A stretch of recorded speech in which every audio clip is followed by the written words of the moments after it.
I'm going to tell you about the RPM, or Research Paper Method. That's going to make writing a breeze. It'll remove that terrible feeling of a blinking cursor and a blank page. My name is Doug Cunnington. I'm the founder of Niche Site Project. This is confession time. I have a fear of writing, and it started in middle school and it got worse in high school when the English teachers would treat me like a moron. And no offense to English teachers, I'm probably sensitive and remembering it wrong. But then in freshman English, the 101 class in college, my professor gave me a D on my first long form paper. It was like 20 pages long. He worked with me through drafts in his office hours, and I knew that I wasn't a great writer, so I worked harder and I asked for help. Now the funny thing is, he must have never thought about telling me I needed to improve in all those office hour sessions, but later on, he told me I should drop the class. So from this, we learned two things. Apparently, I hold a grudge against the English education complex, and two, if you think you're a bad writer, I'm probably worse. So I get questions about content every day. Here are some of the questions I hear pretty often. How do you come up with ideas for informational, non-affiliate content? How long should the content be? How do you find good writers that research well? How do you find writers that know the topic? What does a content manager do? And the list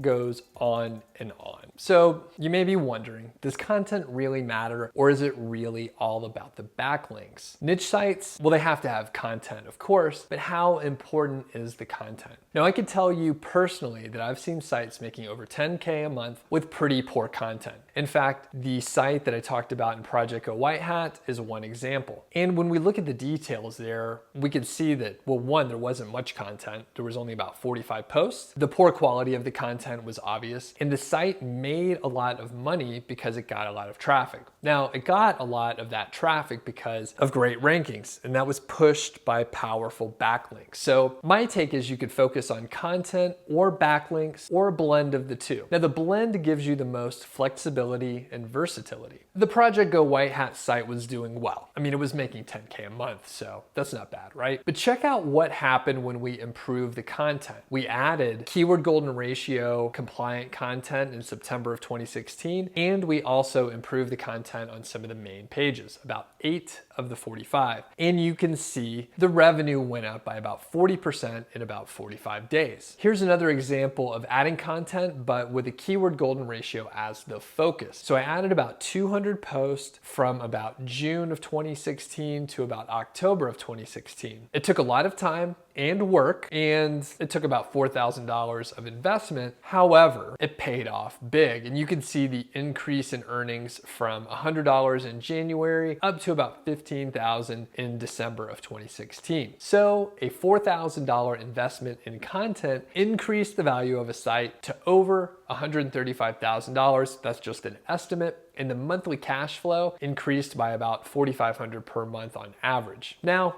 I hope you're convinced that content is indeed worthwhile. So now what? Here is the research paper method, or the RPM. And here's what you do for RPM. The first part is the research phase. So search Google for the main topic of your content. Normally, that's your keyword phrase or the title of your article. I recommend spending about 1 to 2 hours reading about the topic. Check out Wikipedia entries, read materials from the manufacturers' websites, read the top blogs on the topic, and take a look at forums if there's any of them out there. You'll likely be an expert after researching for just 2 hours, and you'll have a good idea what to include in your content. Log about 2 to 5 of those resources to reference later. You may be thinking, I could read faster than you, Doug, and 1 to 2 hours is too much time. I'm super busy. So spend time on the research. After all, the hope is you're gonna give it to a writer to do the tougher work of writing anyway. After you do the research, you're going to move on to the outlining phase. Now, it should be pretty short. I recommend about a page or so. And you refer to your references to get an idea about how to organize the information. You shouldn't copy them, and you shouldn't need to, but you can see what works in their content. Manufacturers tend to do a much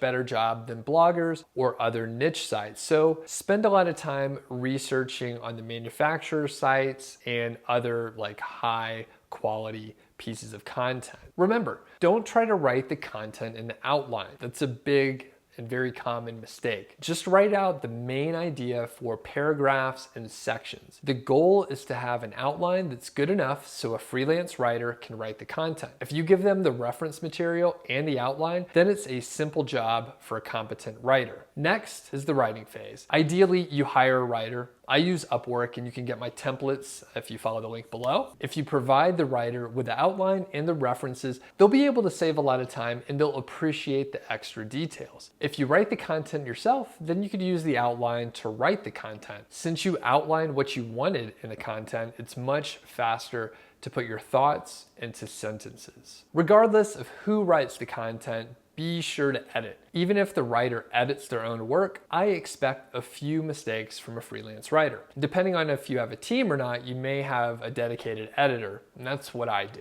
So don't forget, you could download my templates and the same ones that I use for the couple projects that I described. Just go to nichesiteproject.com/content templates. The question of the day is this: do you outline your content? Why or why not? Just let me know in the comments below. And remember, check out the comments. Some of the best ideas come from you, the Niche Site Project community. If you found this helpful, be sure to like the video, give it a thumbs up. And if you like what I'm doing, check out some of the other videos, and please consider subscribing. Thanks.